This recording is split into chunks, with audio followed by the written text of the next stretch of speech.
Hola, ¿cómo andan? Bueno, hoy vamos a trabajar el grafo del deseo. La idea es trabajar los 4 grafos con los elementos que aparecen en cada uno de ellos, los elementos que cada grafo plantea y las nociones que podemos trabajar en cada uno de esos grafos. La idea es que podamos tener una base, un punto de apoyo, una guía para la lectura de la bibliografía que ustedes tienen para la materia y para acompañar la cursada. Van a ver que hay temas que vamos a tocar hoy que ya empezaron a trabajar en los distintos espacios y otros que van a ir trabajándolos a lo largo de la cursada. Entonces, por eso vamos a ir ubicando en cada uno de los grafos las nociones y los conceptos que están en juego. Bien, Lacan formula el grafo, empieza su elaboración en el seminario 5, la continúa en el seminario 6 y toma su forma completa y sistematizada en el escrito Subversión del sujeto y dialéctica del deseo en Freud, que es un escrito de 1960, un año y pico después del seminario 5. ¿Sí?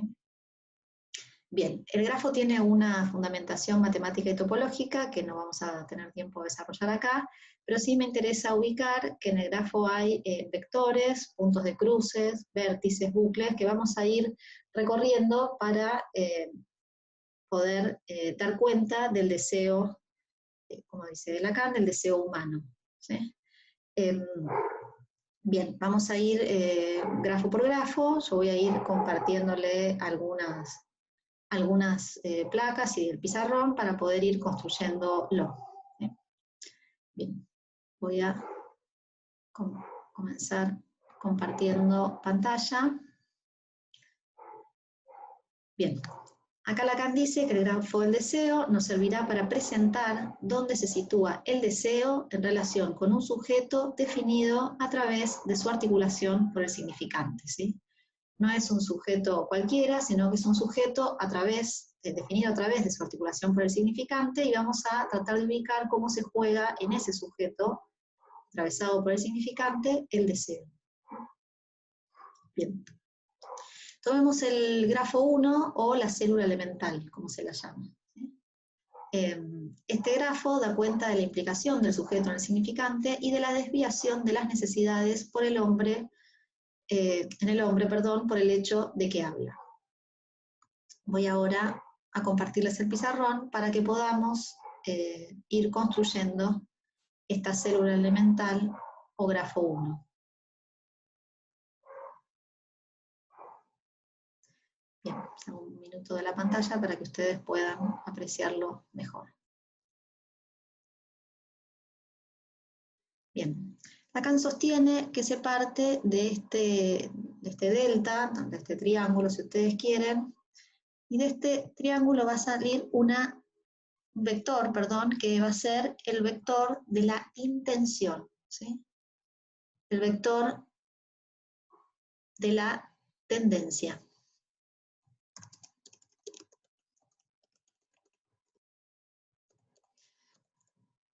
En el sentido de un movimiento que tiende hacia algo, ¿sí?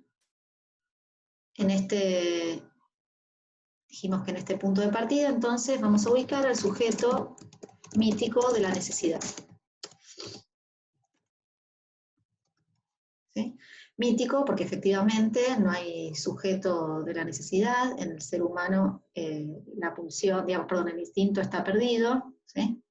No hay instinto por el hecho de ser seres del lenguaje, pero seres hablantes, pero acá vamos a suponer ese momento mítico, lógicamente anterior, de la entrada al lenguaje. Bien, entonces tenemos este vector, este primer vector, que es el vector de la tendencia, de la intención, que se va a cruzar con lo que Lacan llama, lo voy a hacer de otro color, la cadena significante, ¿sí?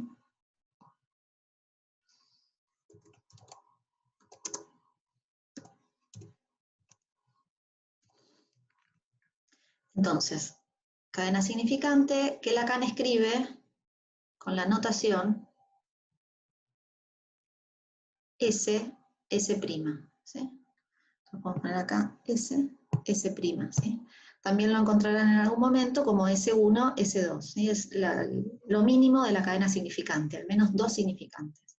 Bien, entonces tenemos en ese vector de la tendencia o de la intención, el sujeto mítico de la necesidad se encuentra con la cadena significante y el efecto retroactivo, a posteriori o nachtraglich, que es el término que Lacan retoma siempre de Freud, se produce este sujeto dividido, un sujeto barrado, ¿sí? Atravesado por la barra del significante, donde se pierde la naturalidad, ¿sí? Esta supuesta naturalidad o el sujeto mítico de la necesidad. Bien, acá tenemos los elementos fundamentales de esta célula elemental o del grafo 1, ¿sí? Entonces volvamos de vuelta a nuestra placa. Tenemos en este grafo 1, ¿sí? Que da cuenta, vuelvo a decir lo que dijimos antes, de la implicación del sujeto en el significante y de la desviación de las necesidades del hombre por el hecho de que habla, ¿sí? Parte de un sujeto mítico de la necesidad, que ubicamos ahí en delta, que al encontrarse con la cadena significante, SS', produce un sujeto dividido, ¿sí? Vamos a ver que este grafo nos va a permitir pasar de la necesidad a la demanda, este encuentro con la cadena significante. Pero antes de eso, vayamos a dar algunas definiciones o algunas características del campo de la necesidad, ¿sí? En el campo de la necesidad nos encontramos con lo que Lacan ubica ahí como la particularidad, ¿sí? En el campo de la necesidad hay una particularidad, hay un objeto particular específico para la alimentación y la reproducción, ¿sí? Hay un objeto que está naturalmente predestinado tanto para la alimentación y la reproducción. Eso es lo que pasa en el terreno del animal, ¿sí? No es lo que sucede en el terreno humano, ¿sí? Pero bien, como estamos en este campo de lo mítico, podemos suponer que en la necesidad hay esa particularidad, ¿sí? Tenemos ese sujeto mítico, que es el viviente, ¿sí? Y en esa tendencia vamos a ubicar un puro grito, ¿sí? Por ejemplo, ahora vamos a ubicar una pura descarga motriz. ¿Qué pasa en el encuentro con la cadena significante, ¿sí? Habíamos dicho que esa cadena significante, S', S' o S1, S2, ya supone al otro con mayúsculas, ¿sí? ¿Por qué? Porque en esa cadena significante siempre va a estar encarnada, vehiculizada por un otro real, dice Lacan, que va a ocupar el lugar de ese otro simbólico, ¿sí? Por ejemplo, la madre, ¿sí? Entonces, en esa cadena significante ya nos encontramos al otro con mayúsculas, ¿sí? Que va a ser ese lugar del significante, pero un lugar que va a estar encarnado. ¿Qué es lo que hace el encuentro con esta cadena significante y este otro con mayúsculas? Transforma el grito en llamado, ¿sí? Y así introduce al sujeto al campo de la demanda, ¿sí? Pensemos para esto una referencia freudiana, la experiencia de satisfacción, la experiencia mítica de satisfacción que Freud plantea en introducción, digamos, en la interpretación de los sueños, en el capítulo 7, punto C, donde él ubica ahí que el apremio de la vida, ¿sí? Se tiene que armar el arco reflejo del aparato psíquico, en el apremio de la vida se manifiestan, ¿sí? El apremio de la vida se manifiesta bajo las formas de las primeras necesidades corporales, ¿sí? O de las necesidades vitales, ¿sí? Bien, entonces supone ahí el apremio de la vida, bajo las formas de estas primeras necesidades corporales, que producen una descarga motriz. Podemos ubicar ahí el grito o el llanto, y ese grito o llanto no cancela ese apremio de la vida, no cancela la necesidad, sino que va a ser el otro de los primeros cuidados, ¿sí? Podemos escribir ahí con mayúsculas con Lacan, que viene a su auxilio, ¿sí? Entonces, no solo que le otorga al objeto que satisface la necesidad, mítico, porque efectivamente después eso siempre va a ser un objeto perdido, pero además deja sus primeras marcas, ¿sí? Se inscriben las primeras marcas de esta relación al otro. Entonces, en ese puro grito, ¿sí? La introducción del otro transforma el grito en llamado, supone ahí un pedido, ¿sí? Cuestión fundamental, porque puede ser que ese otro no suponga un pedido, es lo que Lacan señala del caso Dick, de Melanie Klein, cuando trabaja el caso Dick de Melanie Klein, Lacan dice, para la madre, Dick no emite ningún llamado, ¿sí? O sea que los llantos de Dick, los problemas de las manifestaciones que tiene Dick, a la madre no le produce, no sabe qué es, y no produce ningún llamado, ¿sí? Bien.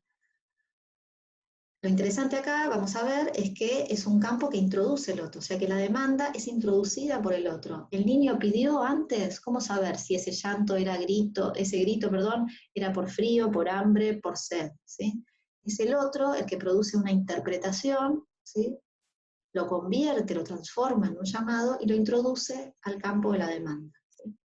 Y a su vez, como señalamos anteriormente, produce un sujeto dividido para siempre entre dos significantes, ¿sí? El sujeto va a estar atravesado por la cadena significante, ya no se va a tratar de una ontología de un ser, sino más bien de lo que Lacan llama la falta en ser, ¿sí? La Spaltung. Ustedes habrán trabajado, después podemos retomar algo de eso, como ese sujeto, efecto del significante, lo vamos a encontrar, por ejemplo, en las formaciones del inconsciente, en donde el discurso da un traspié, ¿sí? Entre los significantes, nunca con un significante que lo nombre, ¿sí? Bien. Vamos a pasar ahora al grafo 2, ¿sí? Hasta ahora nombramos la célula elemental del grafo, sus elementos y cómo podríamos ubicar ahí el comienzo de la demanda, ¿sí? Ahora en el grafo 2 vamos a ver que tenemos dos pisos, podríamos decir, en realidad un piso completo y un piso intermedio, ¿sí? Bueno, no es que es completo, digo, el piso de la demanda y de la estructura del lenguaje y el piso intermedio de la relación especular. Ahora vamos a ir ubicando esas cuestiones, ¿sí? Primero, ubiquemos sus elementos, después sus recorridos y sus posibles lecturas. Partimos ya de este sujeto dividido, ¿sí? Ya no partimos del sujeto mítico de la necesidad, sino que, como es mítico, lo que está en el inicio es un sujeto ya atravesado por el significante. Por el hecho de ser seres hablantes, ya nacemos, el significante nos espera antes del nacimiento biológico, el discurso ya habla del sujeto antes de su nacimiento, incluso antes de su concepción, podríamos plantear. Bien, entonces tenemos este sujeto atravesado por el significante, es el sujeto barrado, dividido, como punto de inicio. Voy a saltearme la relación especular, vamos a pasar a este punto, ¿sí? Al otro con mayúsculas, que aparece ya así en el grafo 2, no así aparecía en el grafo 1, pero podríamos suponer en esa cadena significante el otro con mayúsculas. Acá tenemos al otro con mayúsculas, que para Lacan va a ser un lugar, el sitio, el tesoro de los significantes. También va a llamar el lugar del código, donde se encuentran los significantes en una reunión sincrónica innumerable, ¿sí? Que se definen por su oposición y diferencia. Estoy nombrando los elementos, todavía no lo estoy articulando ni argumentando, ¿sí? Y también es el lugar donde hay audición del discurso. El otro entonces es el tesoro de los significantes, el código, el lugar donde hay audición del discurso, y es el que va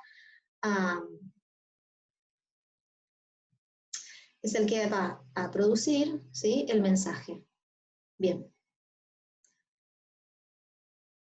Tenemos entonces el significado del otro, ya acá,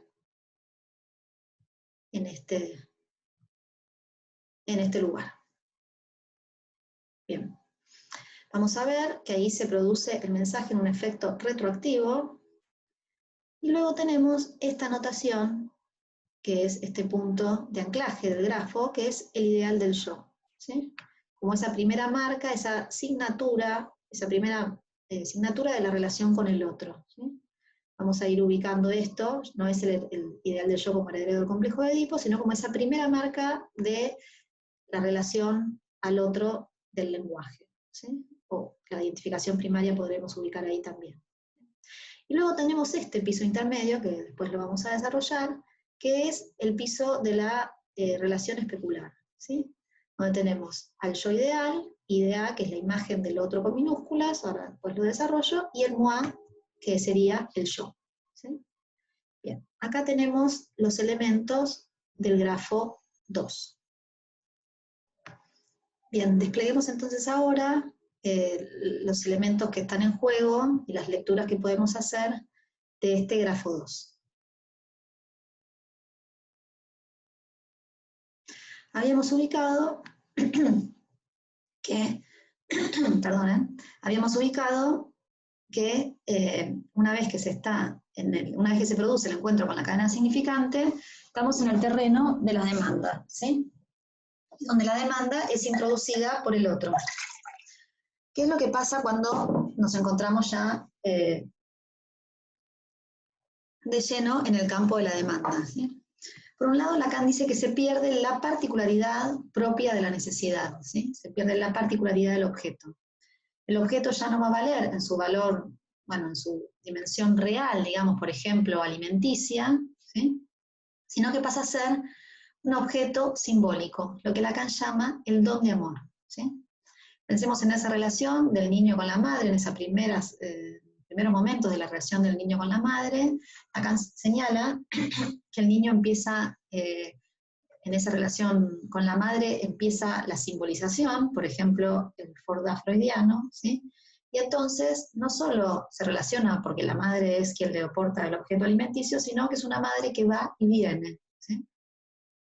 En ese Forda, Lacan dice, lo que empieza a interesar en la demanda no es el objeto en tanto alimentario, sino que el objeto que la madre le da es signo, ¿sí?, de su amor. Por eso decíamos que ahí Lacan señala que en la demanda el objeto que está en juego es un objeto simbólico, el don de amor que Lacan llama ahí que es un objeto que vale nada a título de la satisfacción, ¿sí? En el terreno de la satisfacción, el don de amor no tiene ningún valor, valga la redundancia, ¿sí? No se mide en ese campo, pero sí en el campo de la demanda de amor es el signo, dice Lacan, de que el otro está de su lado, de que el otro le responde, ¿sí? Es el signo de la respuesta del otro. Entonces, cuando se pide, ya no importa qué objeto le da el otro, sino lo que importa es que el otro responda, ¿sí? Eso es lo que Lacan llama también la incondicionalidad de la demanda, ¿sí? Se refiere, dice Lacan, a otra cosa que a las satisfacciones que reclama, es demanda de una presencia o una ausencia. Ahí ya no importa la satisfacción de la necesidad, sino se reclama la presencia o la ausencia de la madre en este juego del Forda. Por eso Lacan va a decir que toda demanda es demanda de amor. Bien, en este terreno también lo que vemos es la omnipotencia del otro con mayúsculas. Lacan señala, criticando a los post-freudianos, a ciertos autores post-freudianos, que planteaban que la omnipotencia es del niño, ¿sí? La omnipotencia infantil. Lacan dice no, la omnipotencia es del otro, que tiene el poder de privar o de dar al sujeto lo que le pide, ¿sí?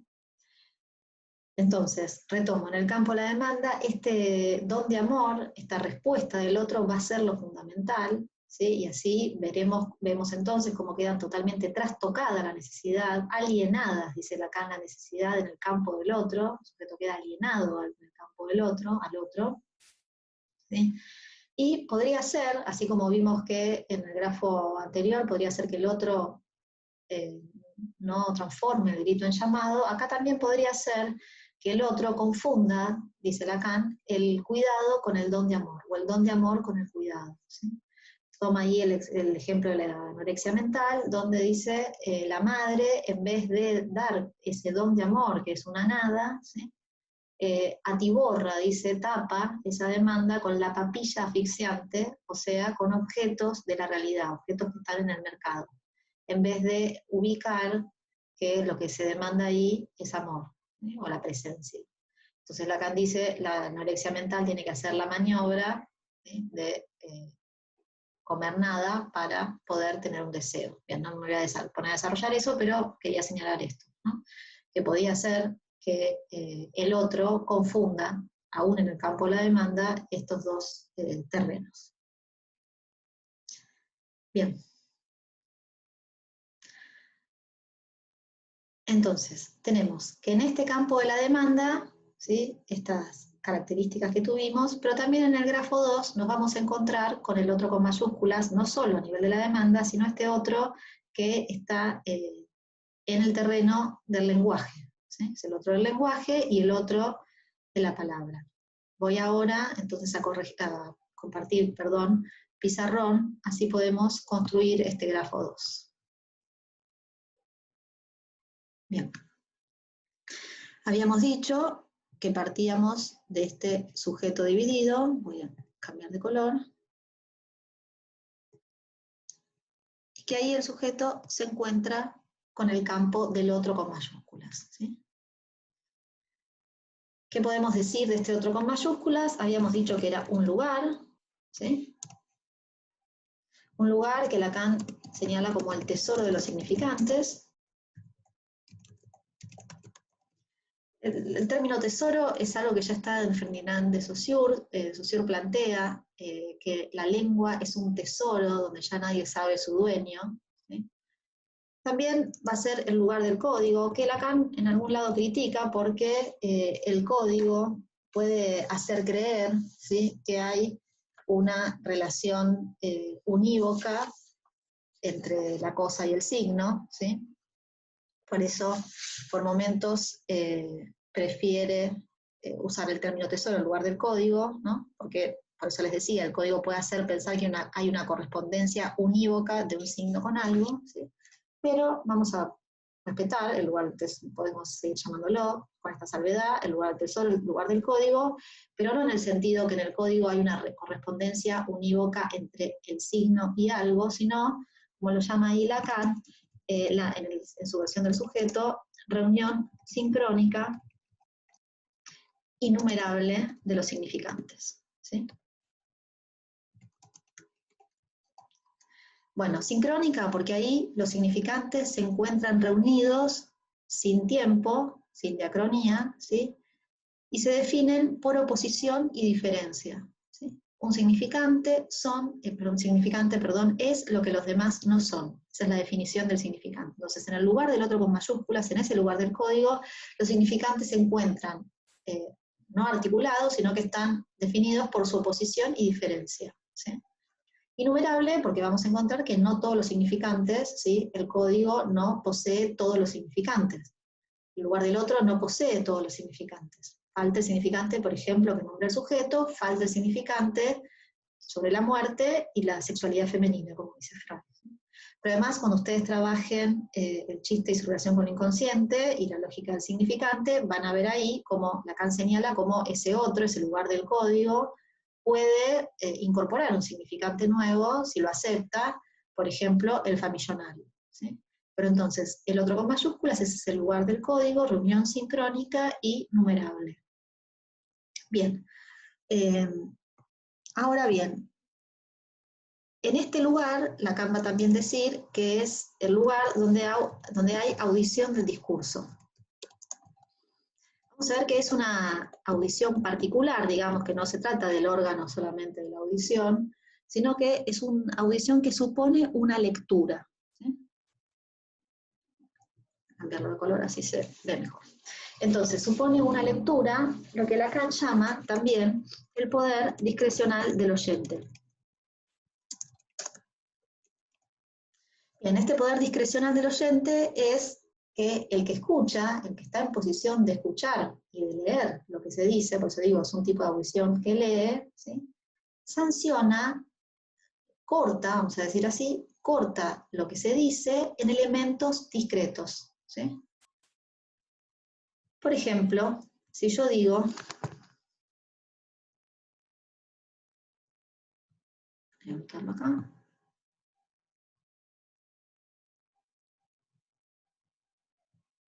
si yo digo esto,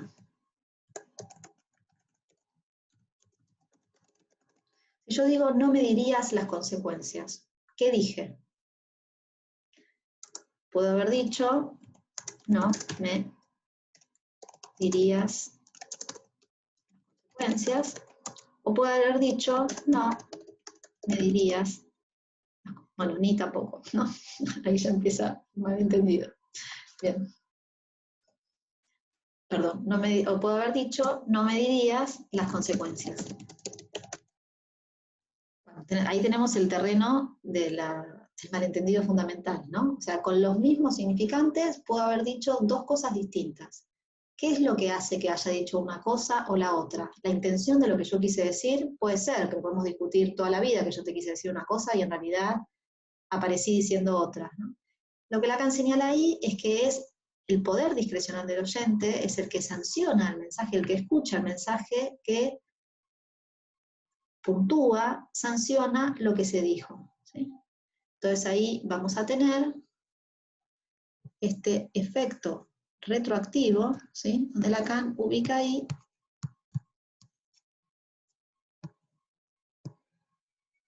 el mensaje del otro, ¿no? Entonces vuelvo a ubicar los elementos que tenemos en juego para poder completar este grafo, ¿sí? Acá tenemos la cadena significante, yo empiezo a decir algo, ¿sí? Tengo que usar los significantes que están en el código, no me queda otra cuestión, ahí se ve bien lo de la cuestión de la demanda, que podemos usar la cuestión, digamos, como se usa en el derecho, ¿no? Que para elevar una demanda en un juicio tiene que pasar por las palabras del otro. Vieron que si uno lee un fallo judicial, la mitad no se entiende nada, digamos, ¿no? Entonces, lo que uno tiene para decir tiene que entrar en ese código. Bien, ahora, entonces, en la cadena significante yo puedo querer decir algo, ¿sí? Pero es en el lugar del otro, ¿sí? En este lugar donde hay audición del discurso, esa audición que lee, que puntúa, que sanciona, ¿sí? Se produce de una manera retroactiva, ¿sí? Lo que Lacan va a llamar, ahora sí, el mensaje, ¿sí? O el sentido del otro. O si ustedes quieren, vamos a poner así, el significado del otro. O sentido del otro. Acá lo podemos significado y sentido, podemos usarlos en esta primera época de la enseñanza de Lacan como sinónimos, ¿sí?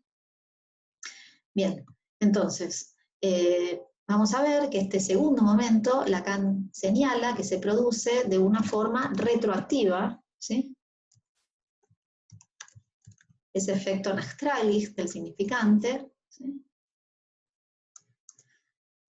Y el mensaje, entonces, se produce de en una forma, en un segundo momento, ¿sí? Que Lacan va a señalar también que se trata de un momento, ¿sí?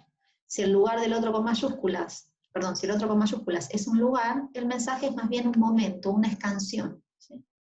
Acá Lacan va a hacer dos cosas, va a subvertir, por un lado, la teoría clásica de la comunicación, ¿sí? Porque la teoría clásica de la comunicación supone que hay un emisor, perdón, a ver si ahora me sale, ahí está, un emisor que envía un mensaje a un receptor, ¿sí?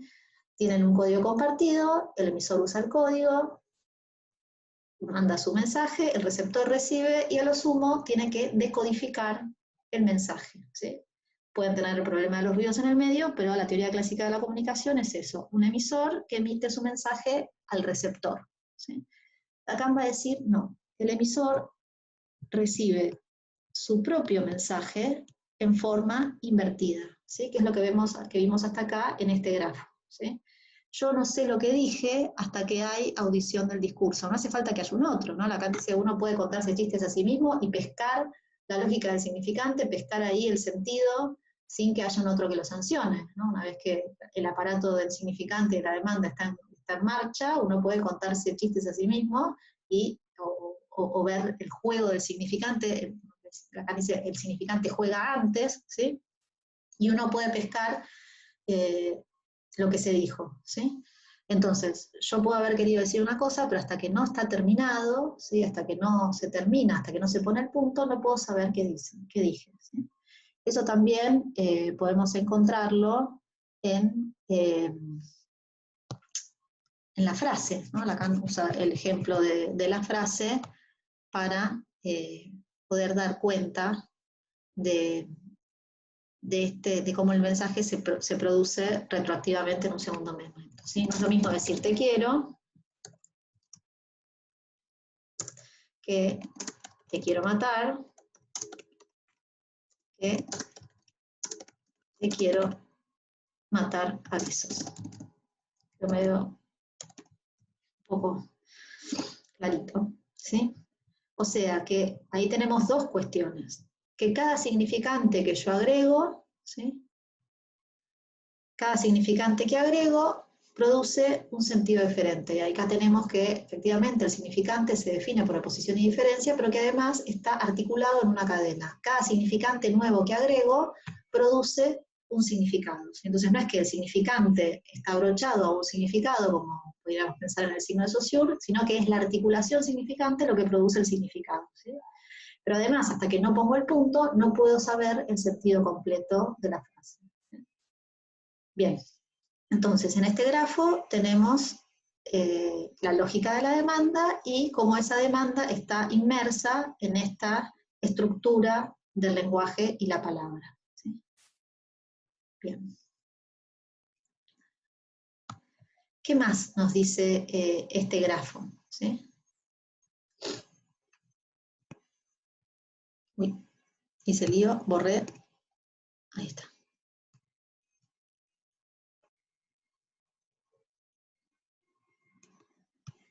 En este punto de llegada del grafo, ¿sí? De anclaje del grafo, lo que vamos a encontrar es el ideal del yo, ¿sí? Que ahí en la notación del matema podemos leer ideal del otro con mayúsculas, ¿sí? Bien, ahí podemos ubicar en principio lo que Lacan señala en el seminario 6, donde este ideal del yo, ¿sí? Es la primera marca, dice Lacan, ¿sí? La asignatura, el signum de la relación del sujeto con el otro, ¿sí? Entonces, en esta relación del sujeto con el otro, que transforma la necesidad en demanda, que desvía las necesidades, ¿sí? Y las convierte en demandas, y que aliena al sujeto a ese campo, y que aliena al sujeto al significante, ¿sí?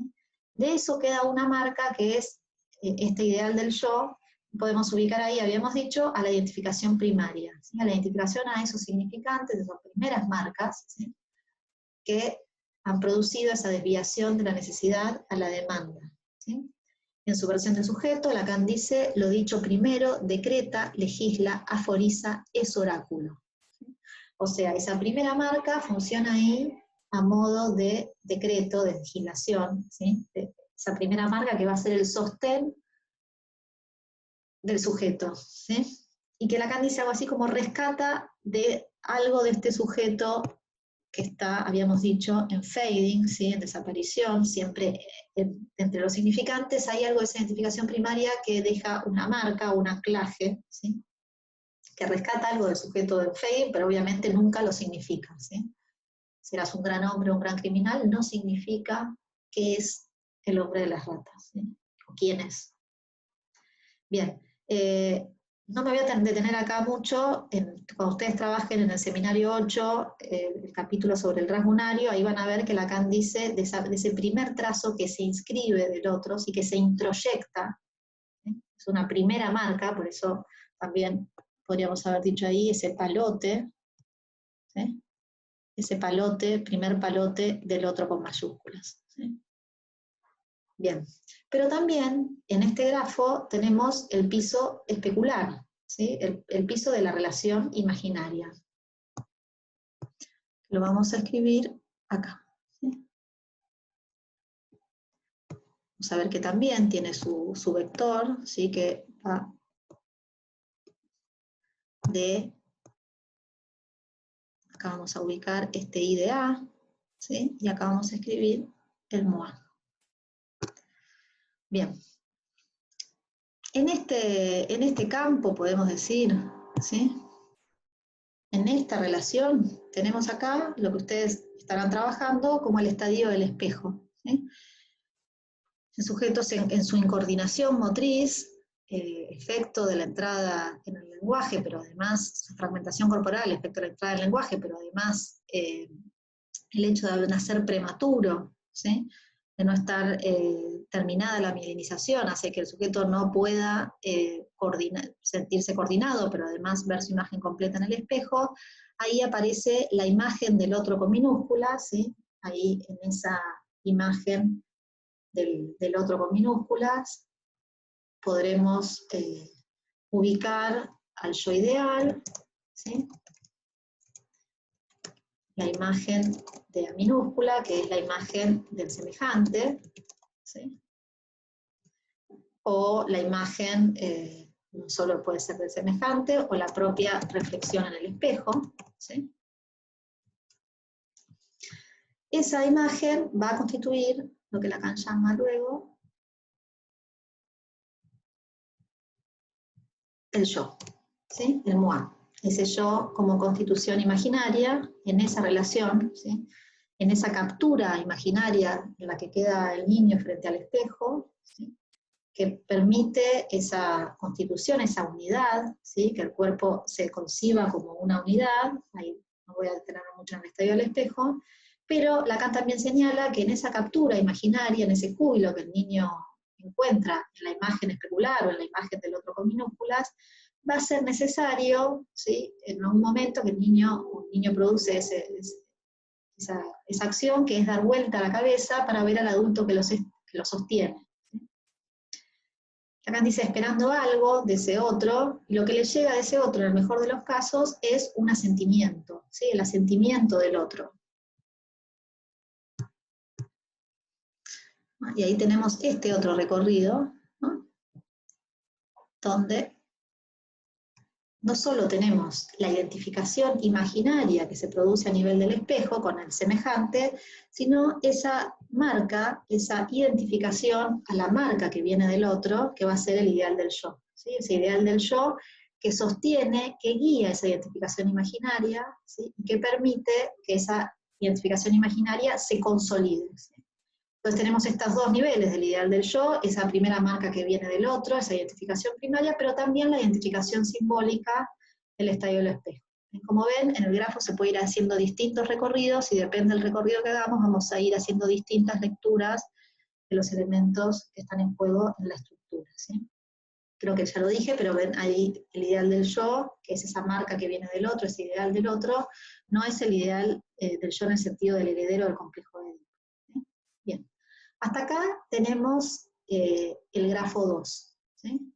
Con su dimensión de demanda y de estructura del lenguaje y también con su dimensión. Bien, entonces ahora vamos a pasar a cómo se continúa el grafo, ¿sí? En el más allá de la demanda. Vuelvo a compartirles pantalla, ¿sí? Una de las placas. Ya habíamos ubicado el campo de la demanda, ¿sí?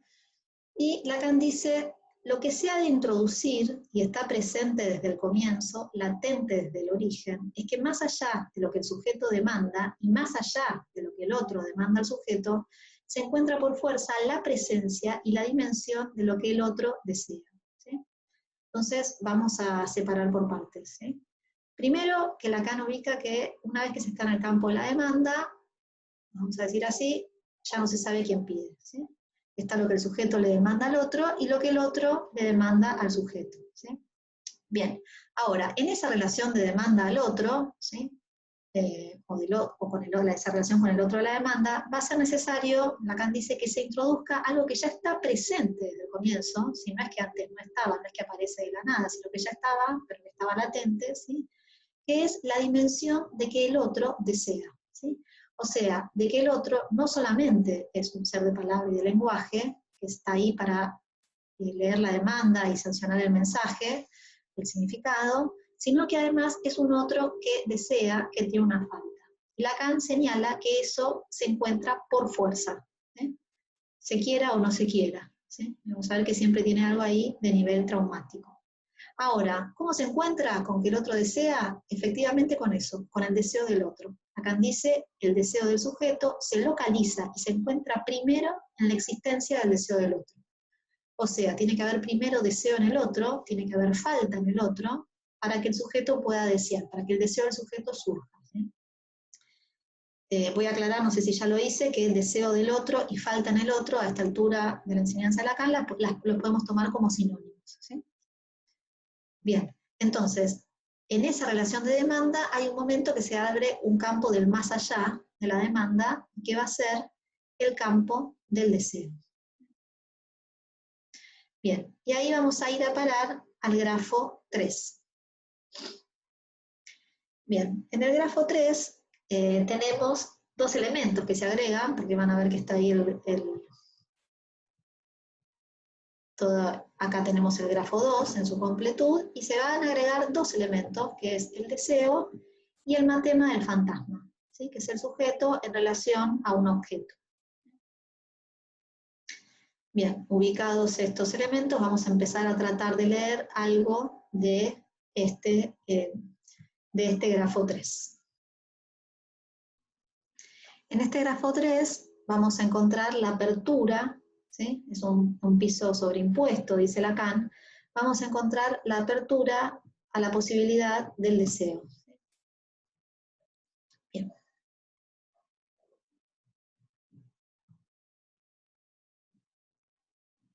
Si tomamos este grafo, ¿sí? No voy a plantear todo el grafo completo, ¿sí? Vuelvo a ver si lo encuentro.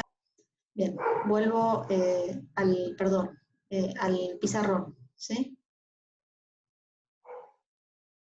Entonces, veníamos de este grafo 2, ¿sí? No lo voy a dibujar entero para que me pueda entrar lo que necesito ubicar. ¿Sí? O sea, teníamos que en el campo de la demanda el otro, ¿sí? Puede responder. ¿Sí? Si tomamos la pregunta, Lacan dice que el sujeto le realiza al otro, ¿sí? Pregunta de ¿qué quiero? ¿Sí? En el campo de la demanda, el otro podría responder. ¿Sí? Perdón, hice lío.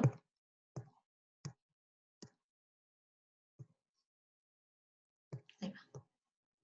El otro podría responder, ¿sí? Tú quieres esto. O sea que el otro ahí tiene la posibilidad de la respuesta.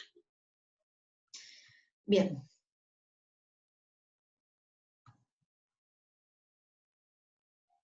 ¿Qué pasa, dice Lacan, si en vez de responder en el campo de la demanda, el otro responde con una pregunta, ¿sí?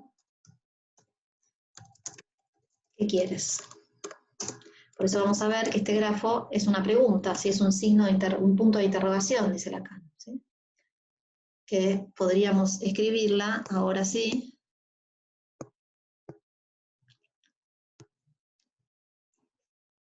así, ¿no? Si fuera un signo de pregunta, ¿sí? Entonces, ante la pregunta de qué quiero, en el campo del deseo, el otro puede responder y nos volvemos a entrar en el campo de la demanda y dice, ¿tú quieres esto? O el otro puede responder con una pregunta que es un ¿qué quieres? ¿Sí? Que por eso, ahí Lacan, van a encontrar que Lacan lo escribe en italiano, que es el che vuoi, ¿sí? Lacan lo toma eso de una novela de Cazotte que se llama El diablo enamorado, que al estilo de la lámpara de Aladino, cada vez que alguien va a importunarlo, el diablo grita che vuoi, ¿sí? ¿Qué quieres? Bien, entonces acá ya tenemos una cuestión, que el otro no responde en el campo de la demanda, cuando se trata del campo del deseo, y que además le responde con una pregunta, entonces ahí lo que se vislumbra es la falta de significante, ¿sí? O la falta en el otro. Es cierto que acá no vamos a encontrar escrito la falta de significante o la falta en el otro, ¿sí? Eso lo vamos a encontrar recién, ¿sí? En el grafo completo, pero ya acá algo se vislumbra de eso, ¿no?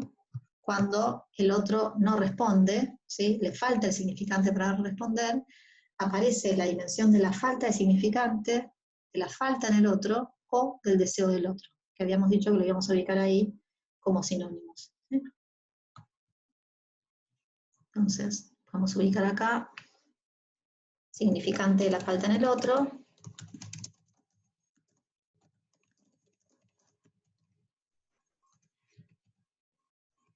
Falta de significante. Falta en el otro.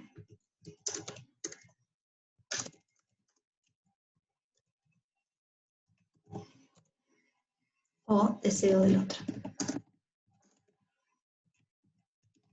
Bien, vuelvo a repetir, eso no está presente acá en este grafo, pero este grafo ya lo vislumbra, ¿no? Si parte la pregunta del que quieres, es entonces que el otro con mayúsculas no tiene significante para responder. En la neurosis, va a decir Lacan, esto se juega, ¿sí? Esto se juega en una pregunta, ¿sí?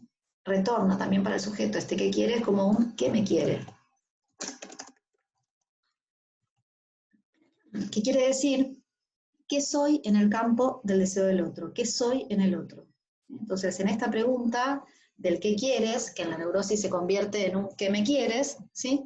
El sujeto queda ahí ante esa falta de significante, y este grafo lo que muestra es que hay una solución a esto, ¿sí?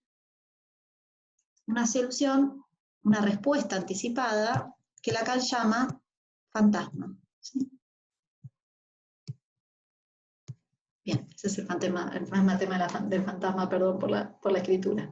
Bien, el fantasma acá va a ser una respuesta anticipada, ¿sí?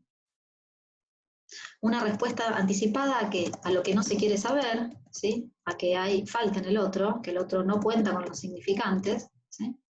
Antipicada. Bueno, vaya a saber qué quiere decir ese, me parece lapsus de escritura. Una respuesta anticipada donde el sujeto se da una respuesta, una versión de qué soy en el campo del deseo del otro. Vamos a ver que en el fantasma, ustedes lo van a trabajar más adelante, siempre hay una versión, una frase, un axioma, donde se da la respuesta a ese lugar, a eso donde no hay respuesta, ¿sí? Entonces, tenemos ahí la frase de pegan un niño, o también en Dora, por ejemplo, cuando se formula esa matriz donde una mujer es un objeto a ser chupable, ¿sí? Entonces vamos a ver que siempre está en juego alguno de los objetos de la pulsión, del oral, de lo anal, de lo escópico y de la voz, ¿sí? Que tratan de dar una respuesta a ese lugar donde no hay respuesta, ¿sí? Porque efectivamente uno se descuenta del campo del otro, no se puede articular en significantes qué se es en el campo del otro. ¿Sí? Bien, entonces acá tenemos la formulación de la pregunta, ¿sí? La apertura de la dimensión del más allá de la demanda, Lacan lo llama así a este campo, ¿sí? Este campo que se abre en el otro, más allá del otro, todo este campo lo llama el más allá de la demanda, ¿sí? Donde encontramos al fantasma, pero sobre todo, me olvidé de anotarlo acá, ubicamos al deseo, ¿sí?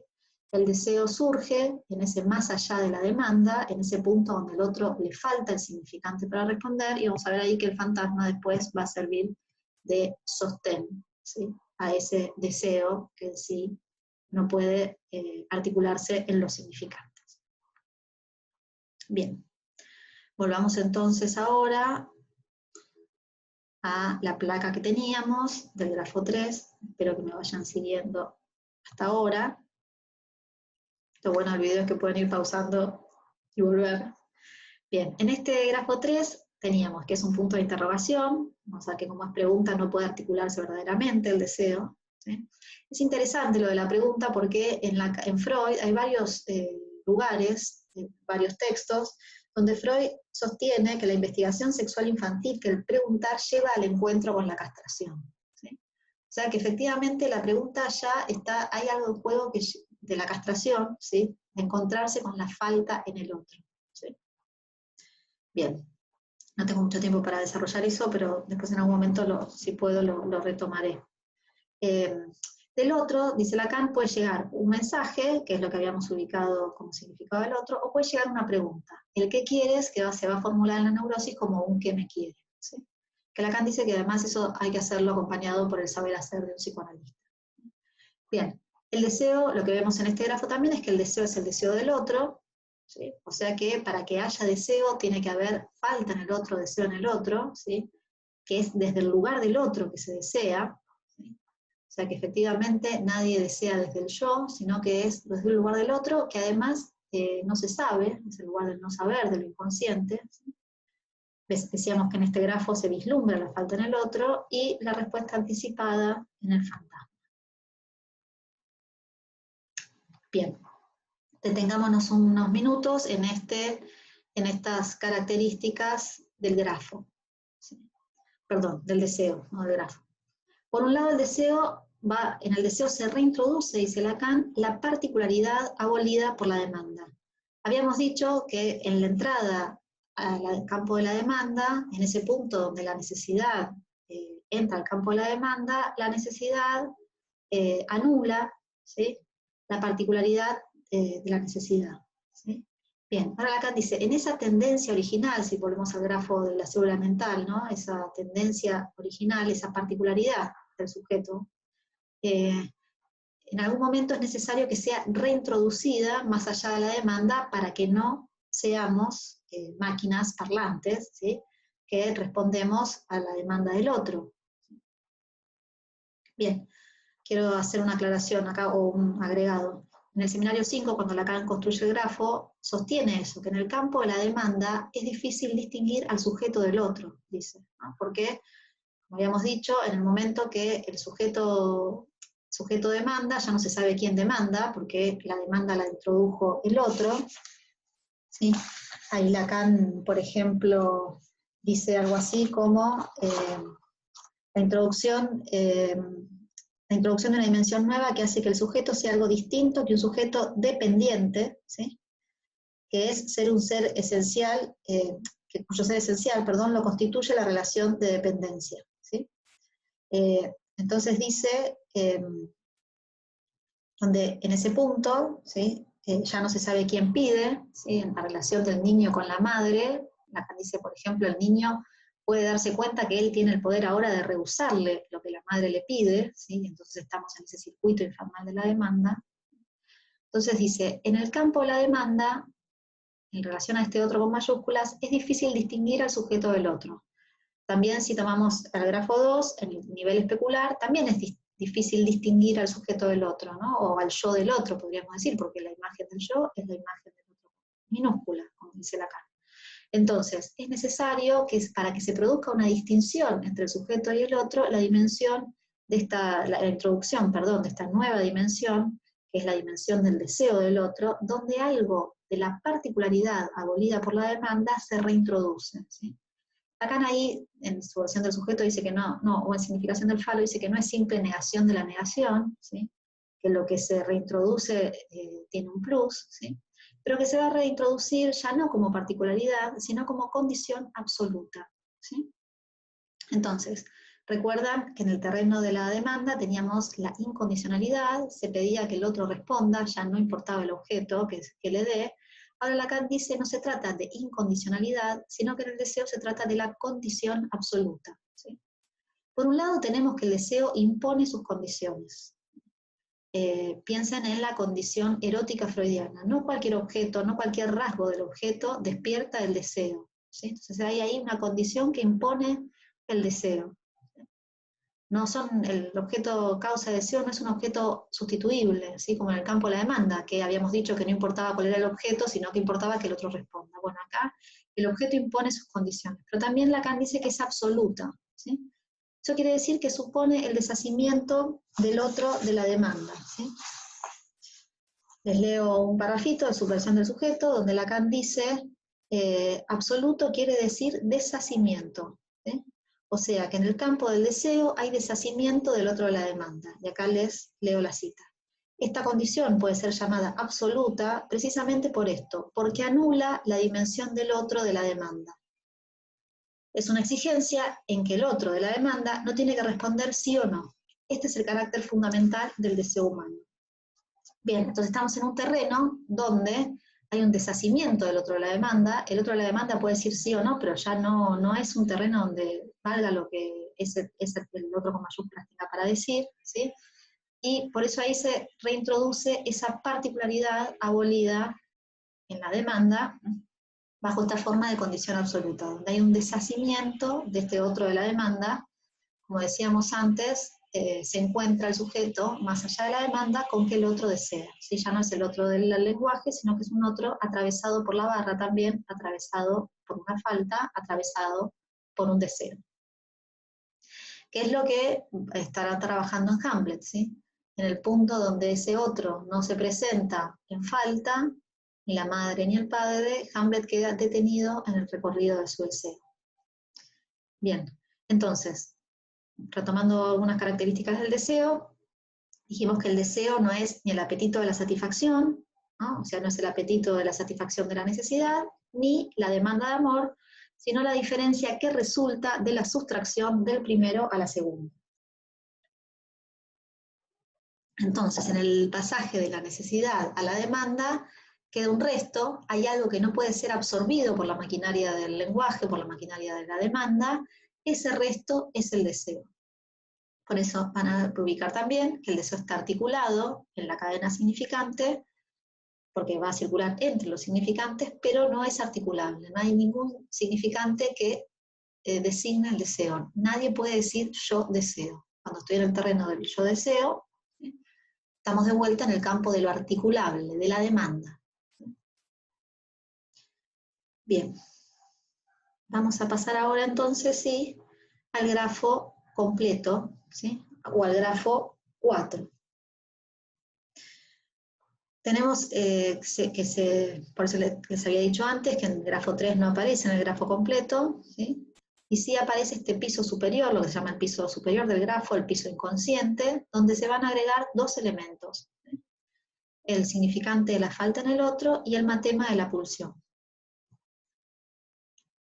Empecemos primero por el matema del significante de la falta en el otro, acá jouissance quiere decir goce, ¿sí? Va a ser el punto terminal del grafo, ahora voy a decir algo de eso, es el punto donde el recorrido tiene su límite, que es que no hay otro del otro, ¿sí? Que no hay metalenguaje, ¿sí? La hora de la verdad, dice Lacan en el seminario 6, ¿sí? Que ahí efectivamente no hay significante que responda por el deseo del sujeto. También podemos ubicar ahí el deseo del otro, como habíamos dicho, y que falta el significante de la muerte y de la sexualidad femenina. Bien, y también tenemos el matema de la pulsión, de la demanda pulsional. Vamos a ver que acá la pulsión está articulado a lo simbólico, ¿sí? No está escrita, bueno, no está lo real en juego en este grafo. Podríamos ubicar lo real en el medio, pero no está dicho por Lacan mismo así en su versión del sujeto. Entonces, tenemos este matema de la pulsión.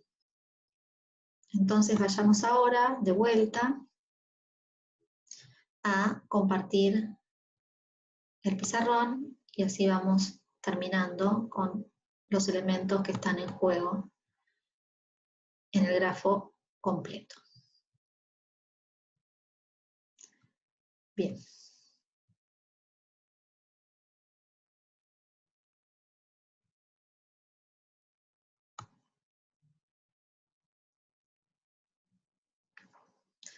Bien, voy a escribir más que nada estos dos puntos, ¿sí? No escribir todo el grafo completo en esta letra y no se espanten, ¿sí?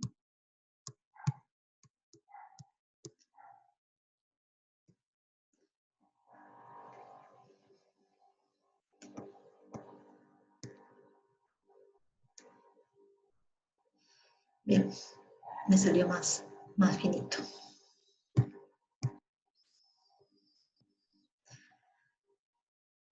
No voy a dibujar todo. Entonces teníamos que en este otro que puede responder, ¿sí? Ahí el significado del otro. ¿Sí? Bien, en este otro que puede responder, tenemos el campo de la demanda y que se abría el más allá del campo de la demanda, y ahí ubicábamos al deseo, ¿sí? Y que eso, así me permite, ahora sí, en ese, lo voy a hacer un poquito más grueso para que se vea, en ese recorrido, ¿sí? El punto terminal era encontrarnos con el significante de la falta en el otro, ¿sí? Vamos a aclarar acá algo que es fundamental, bueno, que es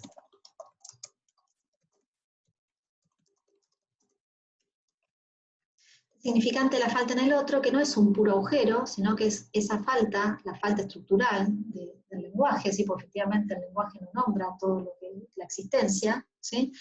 Tiene un significante que designa, que inscribe esa falta, ¿sí? Creo haber dicho que este es el grafo que funciona para la neurosis. Efectivamente, en la neurosis, la falta estructural, la falta, uno puede decir, existe en el lenguaje por el hecho de que el lenguaje no puede nombrar todo. Esa falta estructural es redoblada, ¿sí? Entonces lo van a trabajar por la operación paterna, es redoblada, ¿sí? Y queda ahí la inscripción, pues lo vamos a ver cuando trabaje en el Edipo y cuando trabajemos algunas cuestiones sobre el falo, la inscripción de esa falta en el otro. O sea que esa falta en el otro está, digamos así, señalada, indicada por un significante, ¿sí? No es un puro agujero, sino que está la inscripción de esa falta. Por eso en ese grafo vamos a ubicar ahí vamos a ubicar ahí la castración.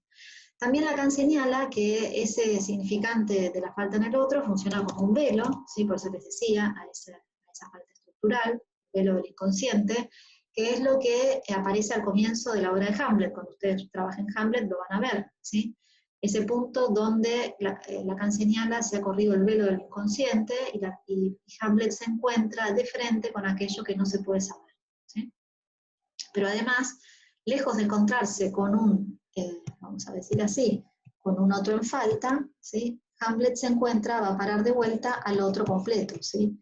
La madre que goza y el padre que sabe sobre su muerte. Sabe demasiado, como dicen los mafiosos. Bien, entonces, ahí tenemos ese punto terminal, donde Lacan dice, no hay metalenguaje, ¿sí? No hay otro del otro. ¿Por qué? Porque en el campo del otro, vamos a ver si ustedes quieren, nos podemos ubicar así, en el campo del sujeto uno le va a preguntar al otro y el otro puede responder. Ahora, ¿el otro de dónde saca su garantía? Dice Lacan. Bueno, de su lugar mismo, ¿no? Porque si no tiene un otro a quien preguntarle, ¿sí? Cuando se dirige en el recorrido, lo que se encuentra es que no hay respuesta, ¿sí? A eso le llaman no hay metalenguaje. Entonces vamos a ubicar que habíamos dicho que ese elemento es fundamental. Lacan decía, el deseo del sujeto se produce o se encuentra cuando el sujeto se encuentra con el deseo del otro, ¿sí? Es necesario esa articulación al deseo del otro, a la falta en el otro, para que el deseo se produzca, ¿sí? Y para que haya una distinción entre el sujeto y el otro, ¿sí? Que entonces ahí lo que se verifica es que el otro no puede colmar. Lacan dice en el seminario 5, es el momento donde uno no sabe a qué santo encomendarse, porque ahí el otro no da la respuesta. Bien, pero además tenemos acá el matema de la pulsión. Bien. En el seminario 5, cuando Lacan está armando el grafo, ¿sí? Dice, ¿dónde está el sujeto cuando ya no se trata del sujeto ambiguo, al mismo tiempo perpetuamente sometido en la palabra del otro y capturado en la relación especular? ¿Sí? Habíamos dicho que teníamos a este sujeto capturado en la relación especular y capturado en el campo de la demanda, ¿no? Entonces dice, ¿dónde reencontramos al sujeto cuando ya no se trata de ese sujeto ambiguo? ¿Se acuerdan que habíamos dicho que ahí no se podía distinguir entre el sujeto y el otro? Sometido en la palabra del otro y capturado en la relación especular, dual con el otro con minúsculas. ¿Dónde lo encontramos más allá de la demanda? ¿Sí? Lo encontramos en este campo, dice, en ese tachada, los Losange de mayúscula, donde se produce la relación del sujeto con la demanda propiamente dicha, ¿sí? Acá vemos que está, ahora sí, tenemos otra vez la demanda, pero ya es la demanda, Lacan dice, propiamente dicha, es el sujeto confrontado a sus propias demandas, ¿sí? A la demanda pulsional.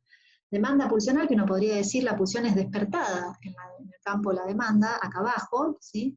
Recuerden, en 3 ensayos, por ejemplo, cuando Freud dice es la madre, es el otro que recorta las zonas erógenas, ¿sí?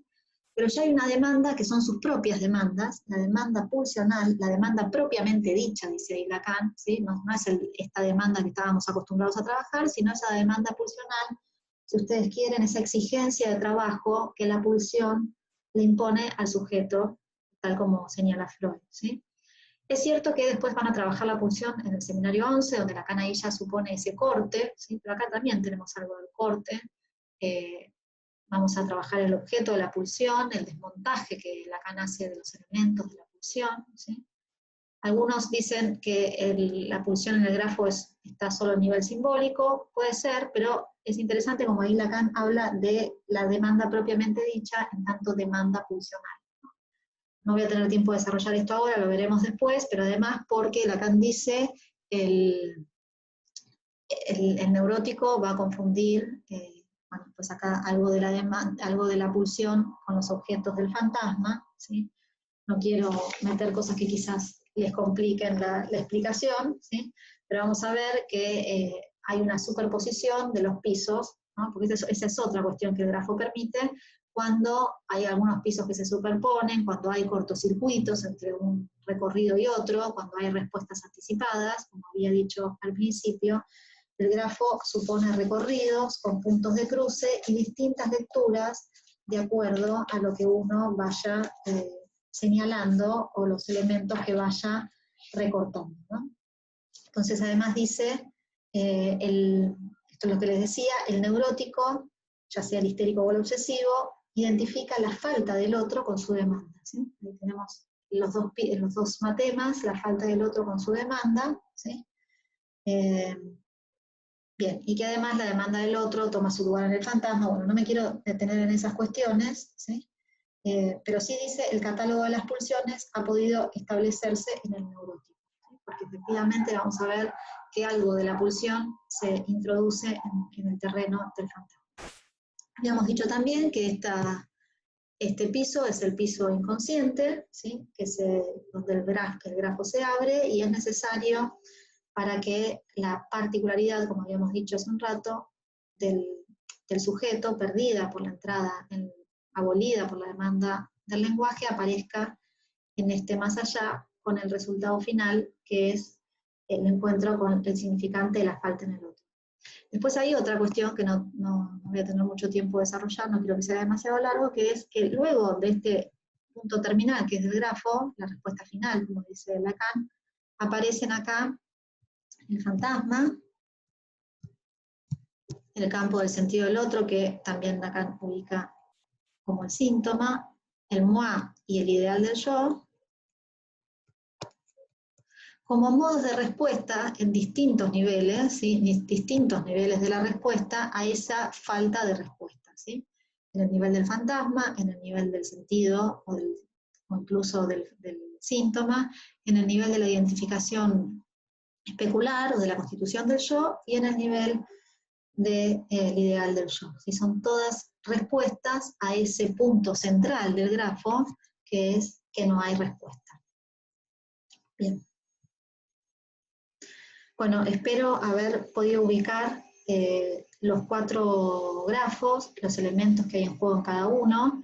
Solamente planteé algunas cuestiones, faltaría poder argumentarlas. Yo después les voy a pasar un texto para que puedan ir argumentando algunos de estos elementos y nociones que trabajamos hasta acá. Como les decía, es solo un ABC, una guía, un apoyo para que ustedes puedan ir y venir complementando la bibliografía y los temas que trabajamos a lo largo de esta cursada. Bien. Bueno, nos vemos la próxima. Hasta luego.